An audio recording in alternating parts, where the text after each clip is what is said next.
Mexico City. Even today, the image of the Lady of Guadalupe surprises the world with its enigmas. It appeared mysteriously on the cloak of a Chichimeca Amerindian and is affectionately known as the Morenita because its features appear to be half-caste. For about 500 years, Guadalupe has been a symbol for believers of Latin America. Religious tradition tells that 10 years after the conquest of the Aztec capital, later known as Mexico City, at dawn on December the 9th, 1531, the Amerindian Juan Diego was traveling to Tlatelolco. As he traveled across Mount Tepeyac, he was attracted by the harmonious song of birds from the peak where the sun was rising. He moved towards the peak of the hill.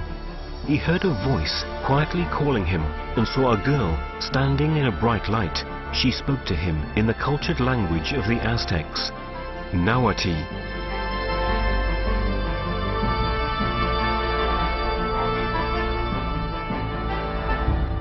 Juan Diego, sin te ruego, te suplico. Juan Diego, please, I beg you, I am the Virgin Mary, the mother of the true God for whom all live, the creator of men, Lord of the heavens and the earth. Go to the bishop, tell him that I want a little house here in the glade, to honor him who is love, tenderness, compassion, good, peace, truth, justice. Juan Diego raced to the bishop, but obviously it was not easy for him to obtain an audience.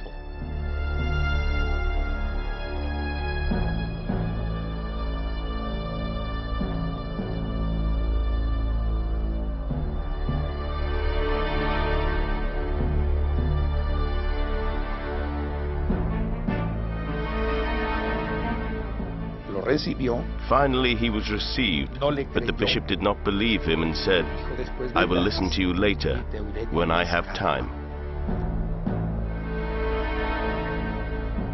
So Juan Diego, disappointed, returned to the mountain. That same day, he climbed Mount Tepeyac once again, and once again met Mary. Juan Diego humbly asked whether it would be better to send someone more important than himself. But Mary answered, Ve mañana otra vez al obispo. Ve y dile que quiero aquí mi casita. Tomorrow, return to the bishop and tell him that I want my little sacred house, my little temple. Al día siguiente, domingo, the next day, Sunday afternoon, Juan Diego returned to the bishop.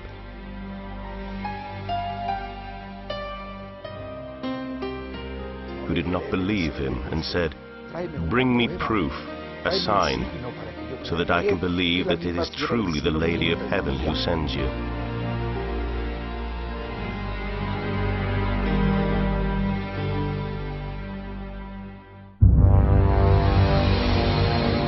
Juan de Zumárraga, this was the name of the first bishop of the city of Mexico, ordered some monks to follow the Amerindian.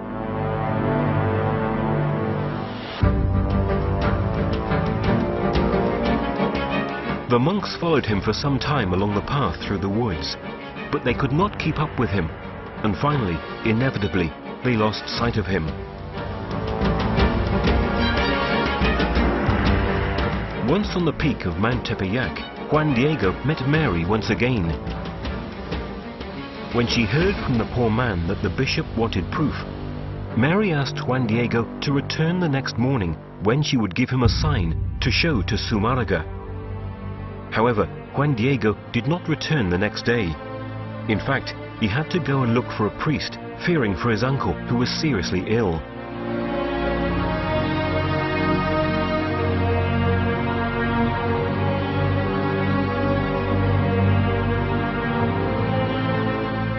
He had promised himself that he would see the lady the following day, but to his great surprise, she met him anyway.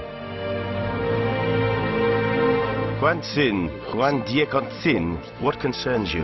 What are you worried about? What is happening? After listening to Juan Diego's explanation, Mary said, No te preocupes. Don't worry. Your uncle has already recovered. Am I, your mother, not here? Now listen. Go to the place where we first met, where we have met before. There you will find some flowers. Pick them and bring them to me." Juan Diego immediately went to fetch the flowers, wrapped them in his cloak, and took them to the lady.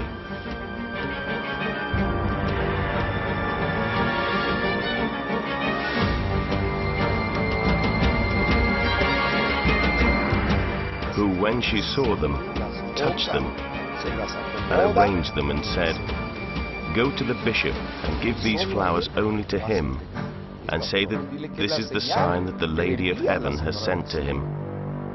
It was late on the morning of December the 12th when Juan Diego ran back to the bishop to take him those wonderful Castilian roses, which had never grown on Mount Tepeyac, especially in midwinter.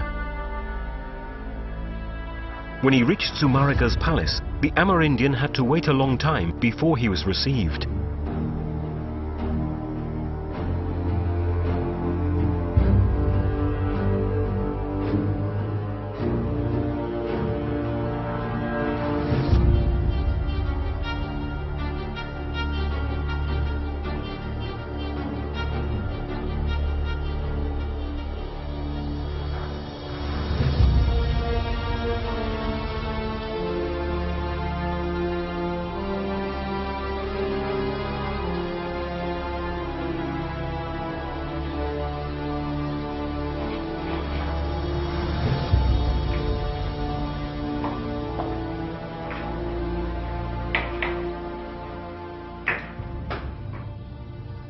When he stood before the bishop, Juan Diego told him of his conversation with Mary and opened his cloak to show the flowers.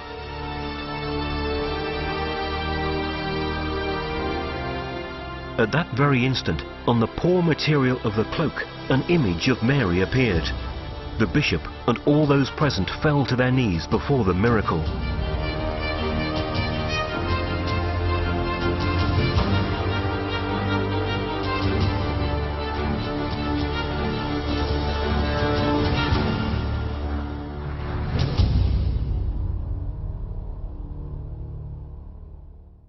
Juan Diego, having fulfilled his task, returned to the uncle he had left the day before. His uncle told him that the Virgin had appeared at his bedside, introducing herself with the name Guadalupe. The story of Juan Diego and the Virgin of Guadalupe soon spread by word of mouth, as in the Aztec tradition. There are numerous written sources and local writings that mention this event. It has therefore been possible to verify that the people in this story truly existed.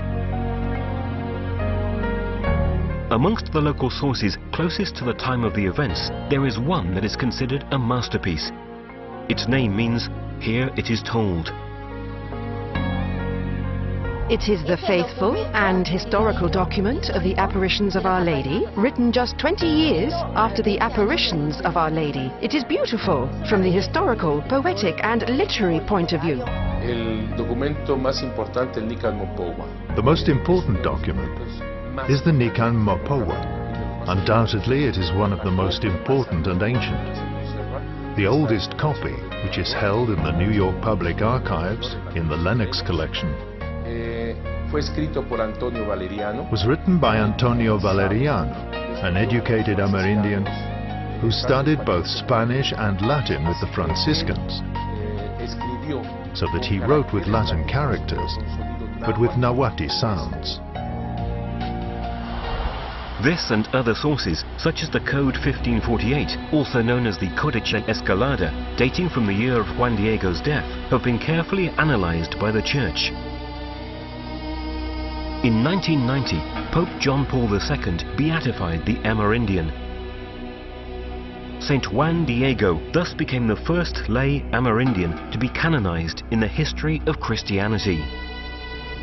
Juan Diego's tilma, on which the image of the Morenita appeared, was a poor cloak, also known as an ayate, used by the poorest Amerindians.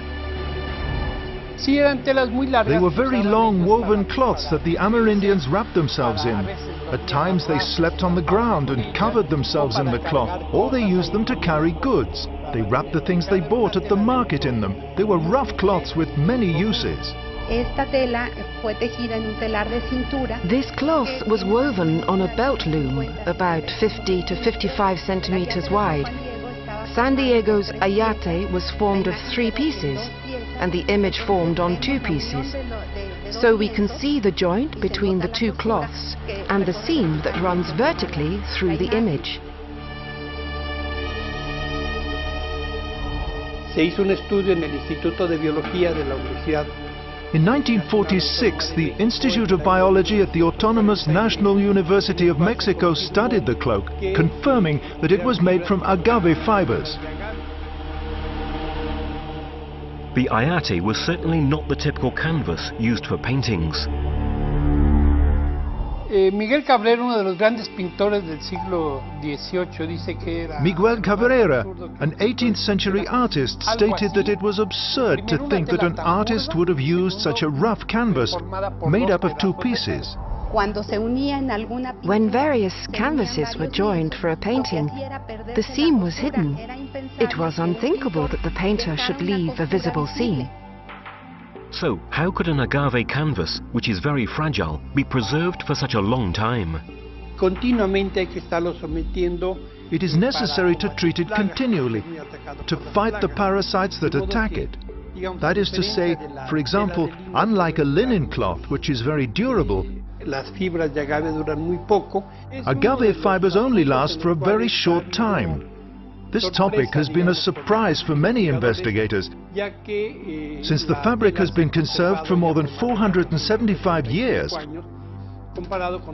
Unlike other fabrics made of material very similar to that of the ayate, which have not lasted for more than 10 years.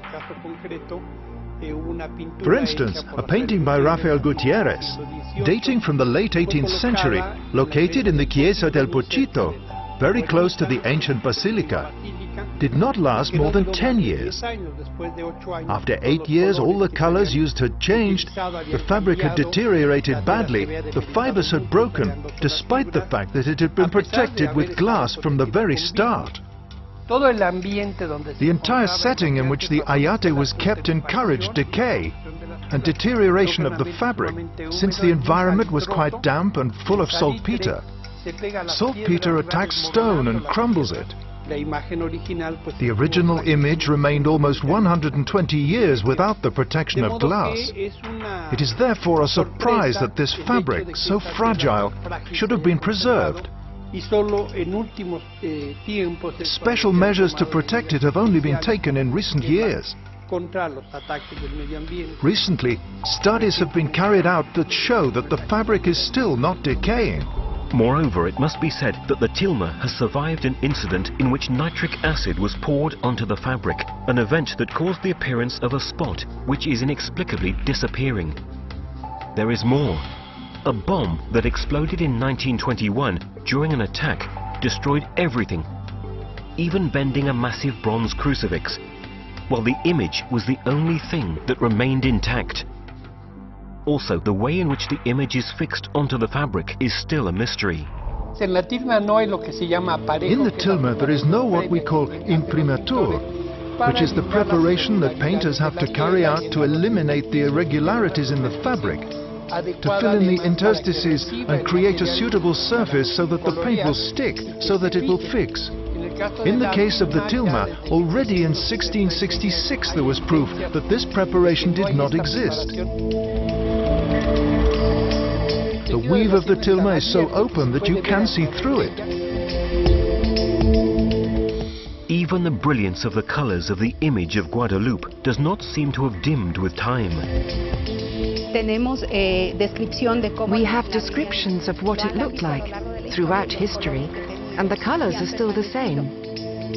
There are paintings that preserve their colors because they have a base of paint, a final varnish that preserves the colors.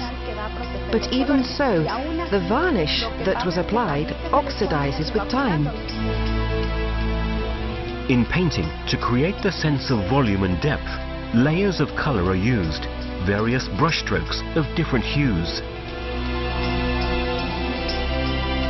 In the image of the Virgin of Guadalupe, the ayate seems to have the volume created from a single brushstroke, a single layer of color. What is more, there is a very surprising fact. It is a very rough canvas, because we can see knots and areas with thick weave. In the lips of the Virgin, it is precisely the thick weave that gives this impression of volume. That is, the imperfections in the fabric have been used to create this face. You can see images of Guadalupe all over the world and copies by various painters, and no one has been able to copy the face. In the 1980s, with infrared photography, a technique that is still used, for example, in the critical studies of ancient paintings, Professors Jody Smith and Philip Callahan, who work at NASA, confirmed that the tilma had not been prepared for painting. They also said that there was a total absence of brushstrokes. No strokes. No technique of known painters. What is more,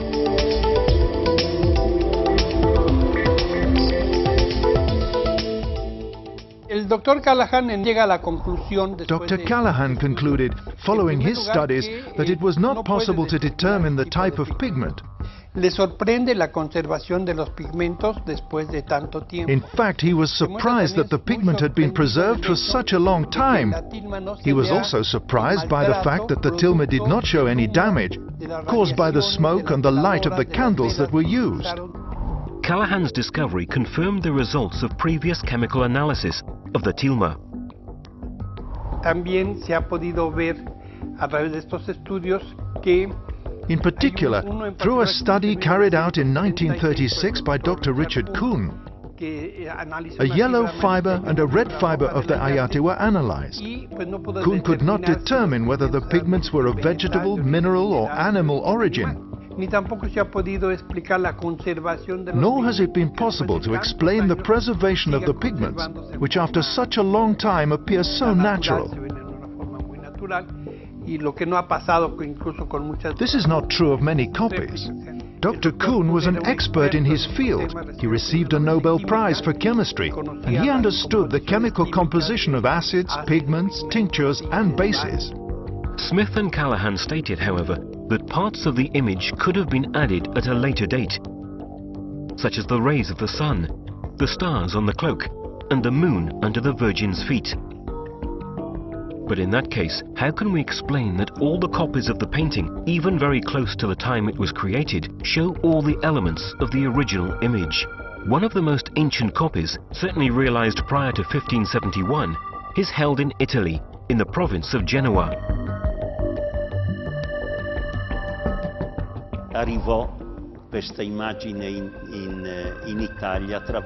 This image came to Italy through Philip II, King of Spain, who received it as a gift from the second bishop of the city of Mexico. Philip II in turn gave it to an admiral of his fleet, who was Genovese Andrea Doria. Tradition says that Andrea Doria carried this image with him, hanging it in the principal galleon of the Catholic fleet of the waters of Lepanto, where Christianity conquered the Turks. In the 70s, Father Mario Rojas, an expert in the Aztec population, showed that the image of Guadalupe is a true Mesoamerican code, full of symbols from the Nahuatl culture. Everything that we find in the image of Our Lady has a meaning.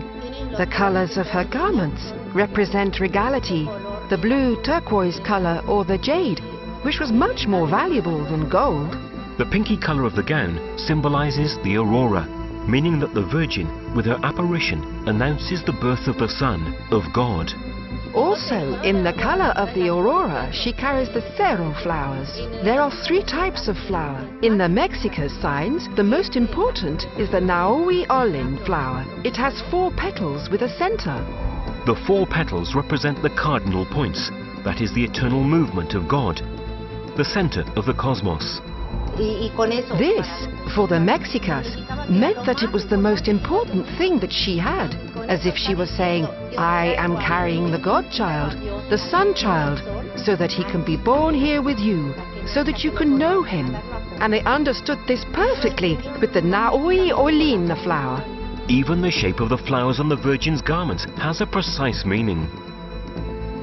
The cerro flowers are called this because they have the shape of the mountains. This is how the mountains were shown on the maps, what they look like with little pointed peaks. And with this, she wanted to say Tepeyacatl, peak of the mountain, or pointed mountain. Father Chavez exalts the most important meaning of these flowers that all the native people called floricanto. The sign for the bishop was the flowers. In a land like the Tepeyac, arid, dusty, salnitrous, where there was no life and yet flowers bloomed, while for the native peoples, floricanto meant truth. The sign, therefore, was much more potent, much stronger for the native mentality than for the Spanish. They said, I can't see the root, but I understand that there is life in the root. So, the sign that the Virgin was sending to the bishop was the sign of truth. The Amerindians understood all this because it was part of their life, their culture.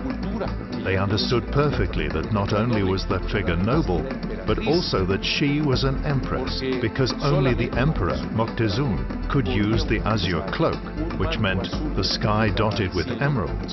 That is, it became a turquoise color.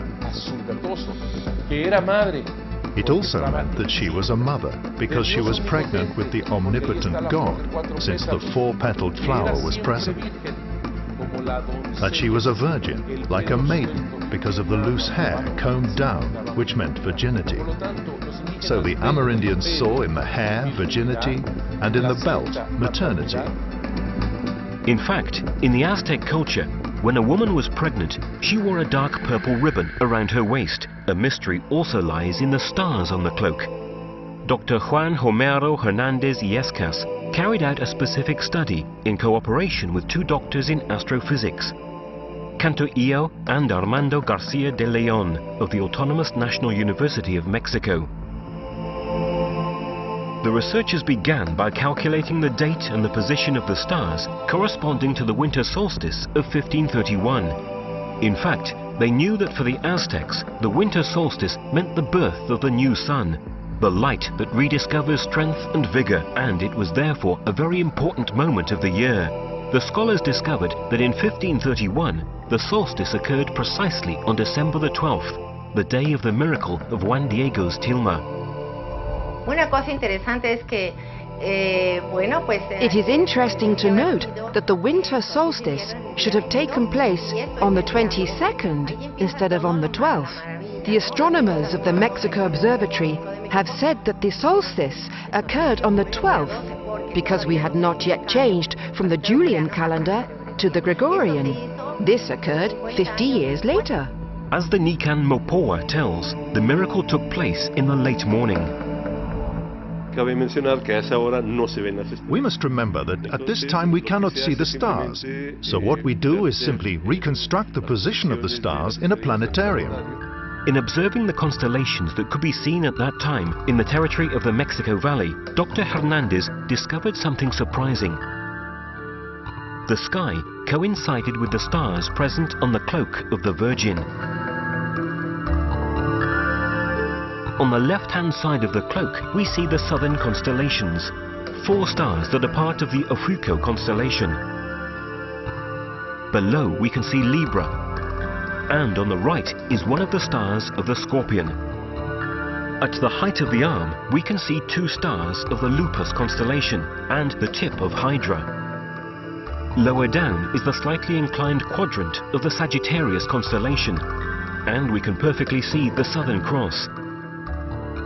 In the lower part, Solitary shines Sirio. On the right-hand side of the cloak, we can see the northern constellations. On Mary's shoulder, a fragment of the constellation of Borte. Then, moving downwards, there is a perfect representation of the Great Bear constellation, surrounded top right by the Chioma Berenice, and below by the Canes Venetici. On the left, Thuban, the brightest star of the Dragon constellation. Below, 2 stars that form part of the Great Bear, and at the bottom, 3 stars from Taurus.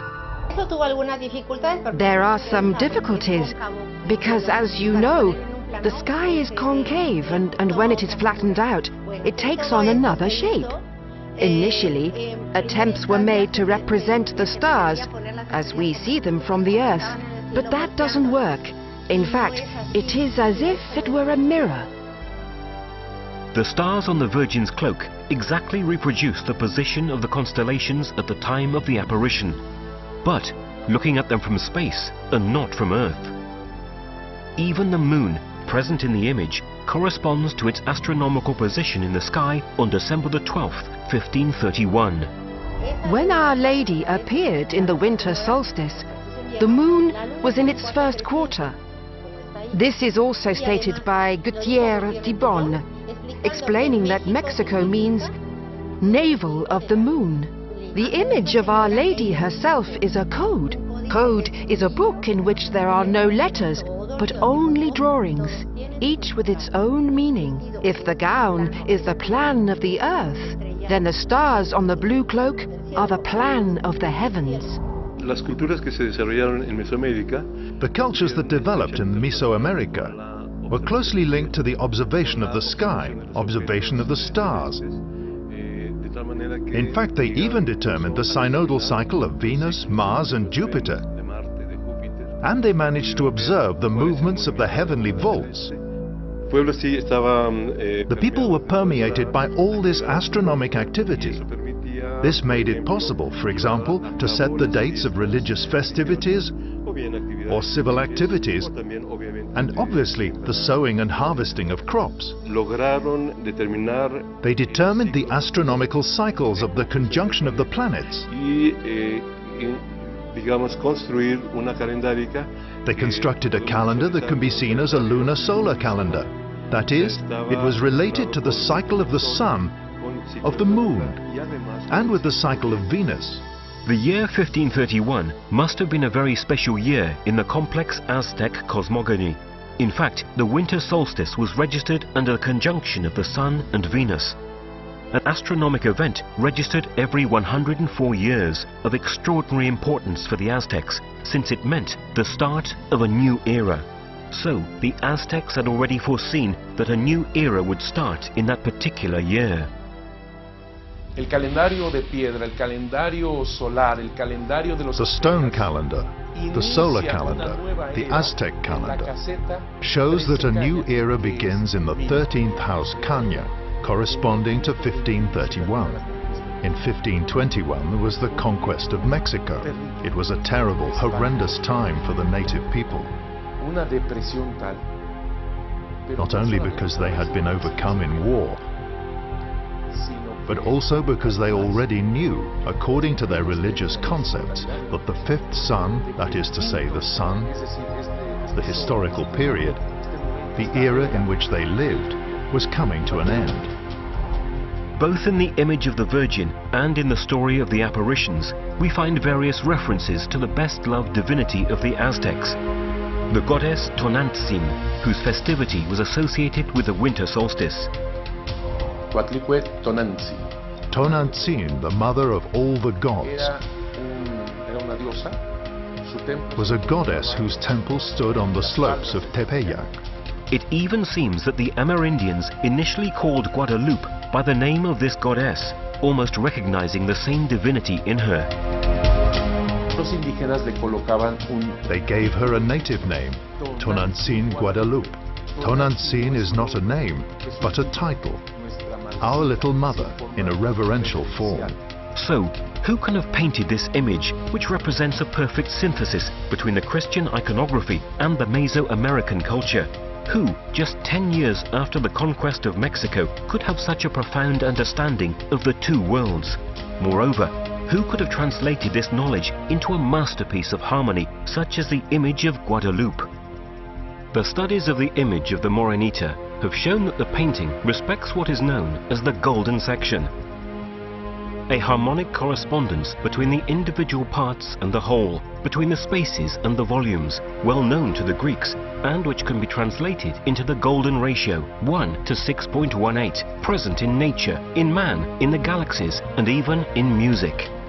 Initially, my husband took as a reference point the seam down the middle. Beginning from this, he found a perfect square, and from here, using a compass, he found another smaller part, which is a rectangle. The total, A plus B, that is the square plus the rectangle, gives us the golden or perfect ratio. In 2008, a mathematician called Fernando Ojeda Llanes, beginning from Pythagoras' studies of mathematics and music, made a sensational discovery. Using the golden rectangle of the image as a starting point, the mathematician obtained a pentagram, realizing that the symbols of the gown and the stars of the cloak fitted perfectly, like pauses and musical notes. The result was the discovery of a genuine melody in the figure of the Virgin of Guadalupe.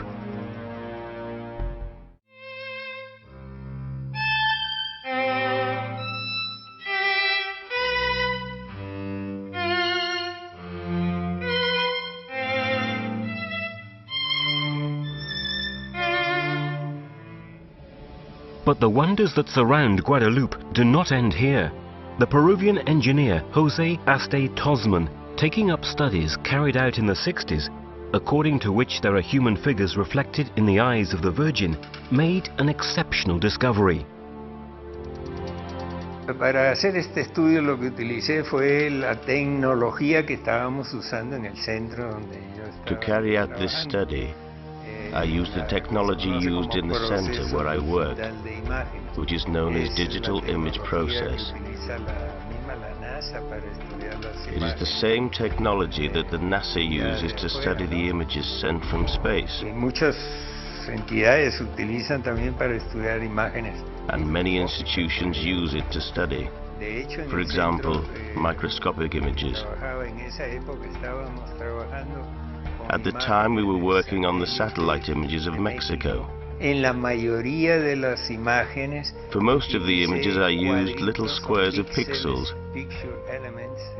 picture elements of 25 by 25 micron, or thousandths of a millimeter, which give 1600 dots per square millimeter.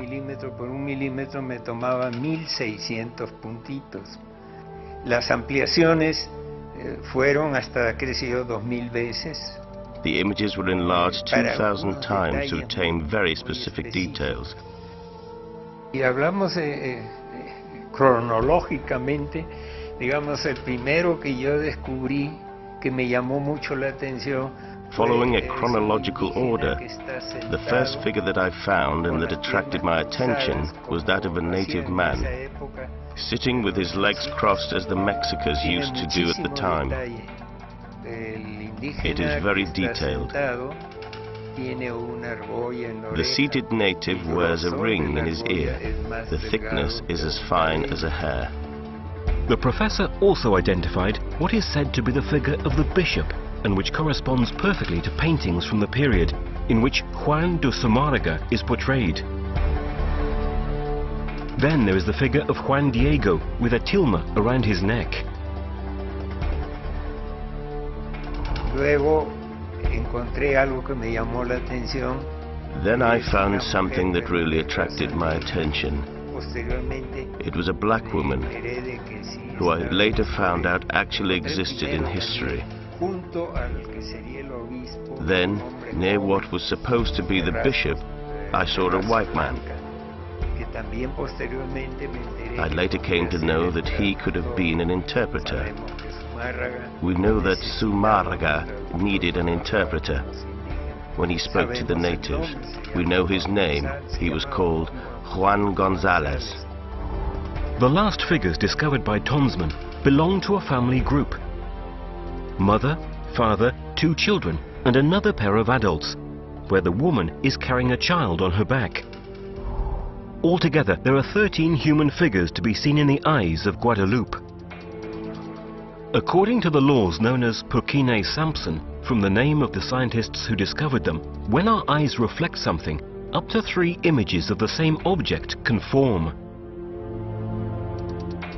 Cuando miramos algo, nuestras córneas, when we look at something, our corneas behave like 2 mirrors. They are 2 crystals that reflect what is in front of us. There is not the same image, the same dimensions in both eyes, because they are separate. In fact, that is why we can see in 3 dimensions.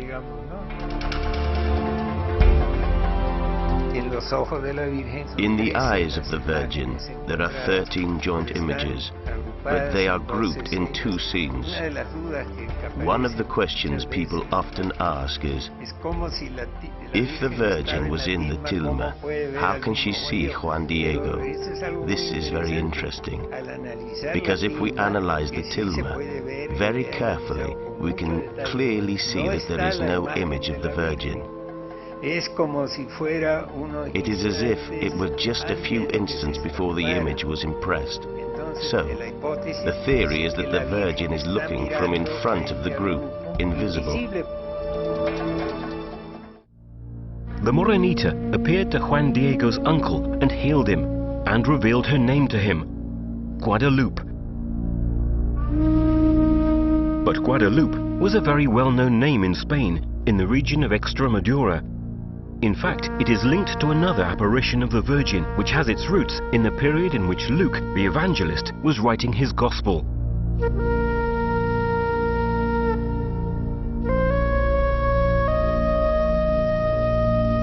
Not having known Jesus personally, St. Luke interrogated all those who'd had the opportunity to listen to him or to meet him, gathering numerous testimonies. The Apostle St. Paul played a fundamental role in the writing of his Gospel. The evangelist accompanied him on his long journeys from Palestine to Greece, asking him numerous questions about Christ and his teachings. He was present when the apostle preached to the people.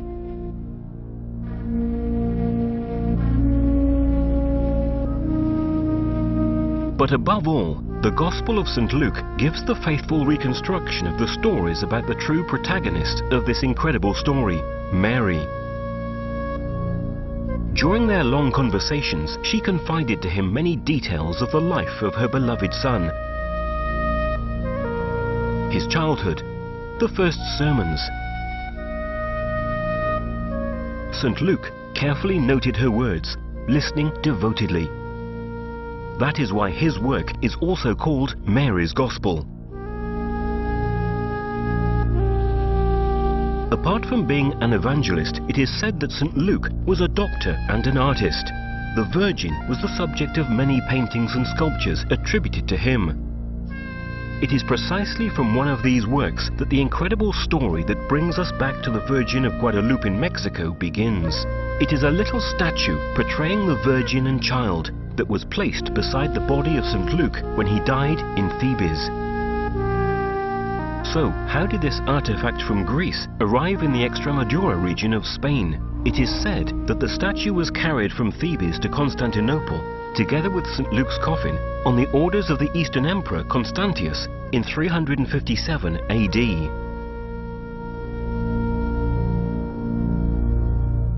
Con una grande processione fecero entrare. With a great procession, they brought the coffin of Luke into the church with all the imperial court. At the head of the procession was the Bishop of Constantinople, Macedonius, who held this statue on high while the procession proceeded towards the central altar. It is known that the statue was later given by the Eastern Emperor Maurice to the future Pope Gregory the Great, at the time when he was at the court as the Pope's ambassador. When he returned to Rome, Gregory had 2 images of the Virgin. One was a painting. The other was a small wooden statue that he took with him to his cell at Celio. Shortly afterwards, in 590 AD, Gregory was elected Pope. But the statue by St. Luke did not remain in Rome for long. Gregorio decise di regalarla. Gregory decided to donate it to a friend of his, Un uomo a very spiritual and intelligent man, Leandro, the Bishop of Seville.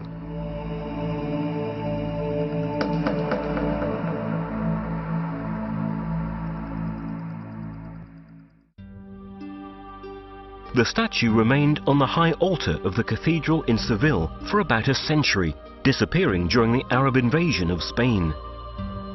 Tradition says that the clerics took it in order to take it to safety.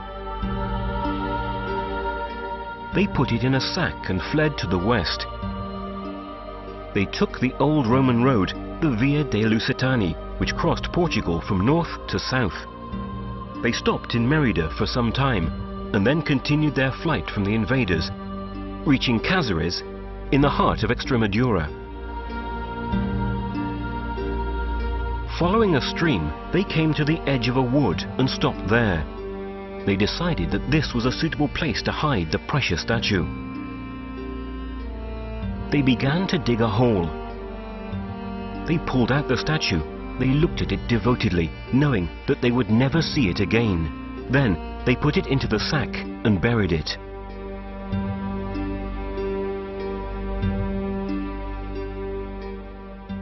Di questa statuetta logicamente non si seppe più nulla. Obviously nothing more is known of this statue, but traces of it have remained in the popular legends of the area, with the people of the area.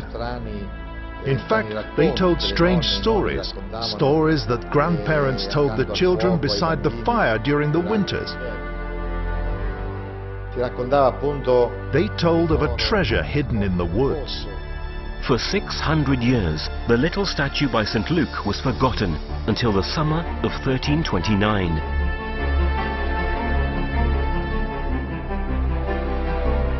Tradition tells that in that year, Gil Cordero, a herdsman from Cáceres, went into the woods to look for a cow that had strayed from his herd.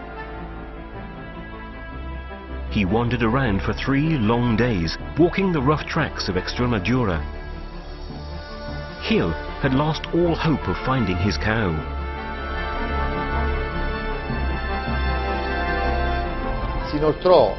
He walked along this stream, which was now called Guadalupe, because the Arabs had called it Guadalupe. Finally, in a little clearing, he saw his cow lying on the ground, dead. Si avvicina alla vacca, almeno per He went over to the cow to skin it, and at least to get some leather, and instead, the cow stood up. It was alive and kicking. Just at that moment, in a blinding light, appeared the Holy Virgin. Mary asked the man to bring the local priests to the clearing and to tell them to dig in exactly the place where the animal had lain, revealing that they would find a wooden statue of her to be venerated. Distraught, Gil ran towards the village, and the next morning, when he arrived home, he told his wife what had happened. His wife, relieved that her husband had returned, told him that their son, who had been seriously ill, was now better. Gil went with his friends to announce the incredible fact to the priests of the village. Insieme vanno dai preti, raccontano quello che Together they went to the priests, and they told them what the Virgin had said, emphasizing above all the phrase that the Virgin had pronounced, "May a small house be built here, where the poor who arrive must be given at least 1 meal a day." I preti vanno nella zona dell'apparizione. The priests went to the place of the apparition, and when they dug, in effect they found the wooden statue sculpted by St. Luke. Right at that spot, near the Guadalupe River, the first hermitage was built, which soon became a place of great devotion and residence for the very poor.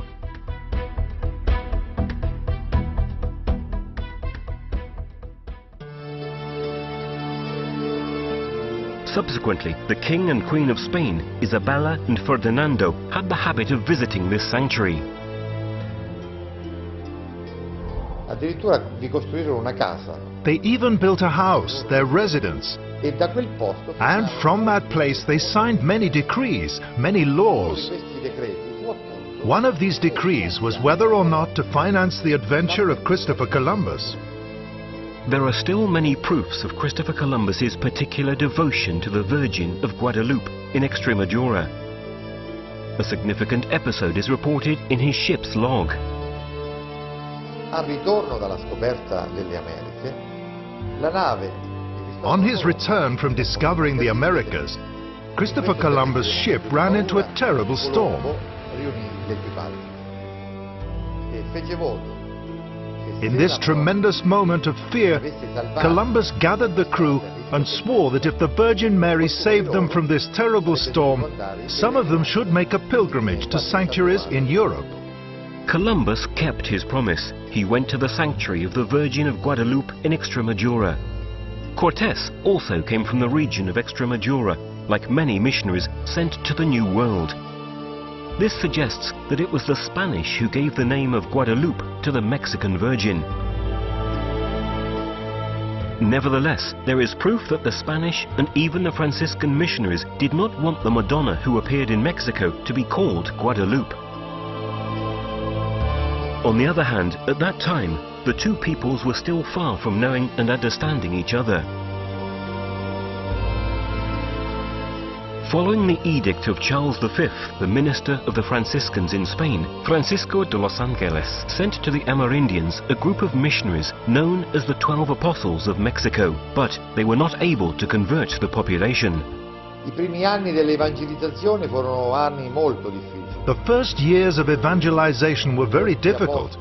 The 12 Mexican apostles could not understand the allegorical significance of the statues, which seemed to them monstrous, diabolical.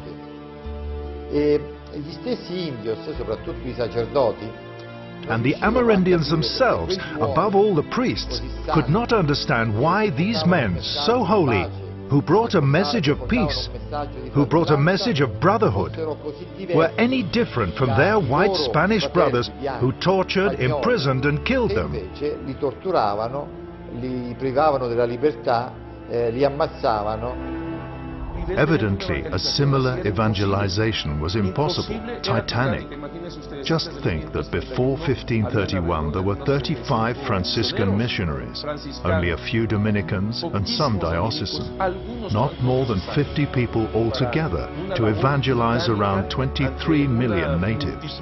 What is more, we know that the Spaniards were a terrible example.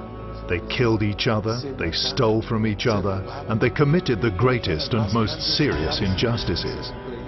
Zumárraga himself was the victim of an attack by the terrible Primera Audiencia, the Spanish government of Mexico, and he wrote to King Charles V telling him of the tragic situation in the colony.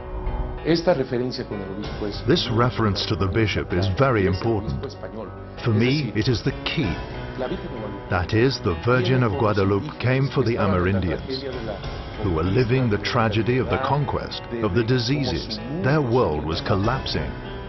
She also came for the Spaniards, who were destroying each other, and who even tried to kill their own bishop. She came to resolve the problems of everyone, not only the native population. She also spoke to the Spaniards of the time, and to the half-castes who were being born. En ella se hermanaron dos grandes pueblos. Two great peoples united in her, humanly irreconcilable, with different visions, with distinct cosmogonies, a different concept of God, of man, of nature, and yet in Mary we are all united. In Mary we are integrated. The breadth of the message that the Virgin of Guadalupe incarnated in her image was enormous for Latin America. Guadalupe arrived to give dignity and protection to all, personifying, with her half-caste features, the birth of a new race, the fruit of union and integration. That is why Guadalupe has become the symbol of the Mexican population, which was born from that encounter, at first very violent. In her, we can see a sort of futurism. because the first half-castes were born in 1521 and the Virgin appeared in 1531. The image of the Morenita is the only example of perfect multiculturalism in history, because Mary reached both the hearts of the Amerindians, who immediately understood from her image that they could trust her, and of the Spaniards, who recognized her, understanding the dignity of the native peoples that she represented, personifying the symbols of that culture. All this had an incredible impact. The annals of history tell us that after the apparitions, millions of Amerindians were baptized. Not thousands, but millions. The apparition of the Holy Virgin enormously helped the evangelization project, which was facing extreme difficulties. Salta a la vista que en condiciones tan demandantes, It is clear that an inexplicable external factor helped the mass conversion that took place here, in the center of Mexico. This external factor was the Holy Virgin. We believe in this.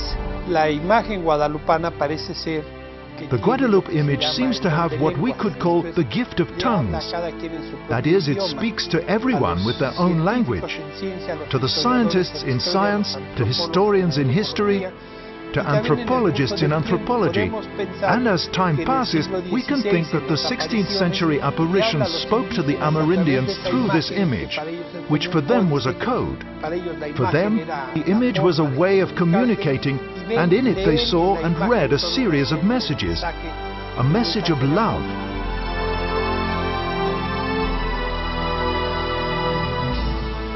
And that is how the cloak of a poor Amerindian with exceptional characteristics changed the history of the peoples of Latin America.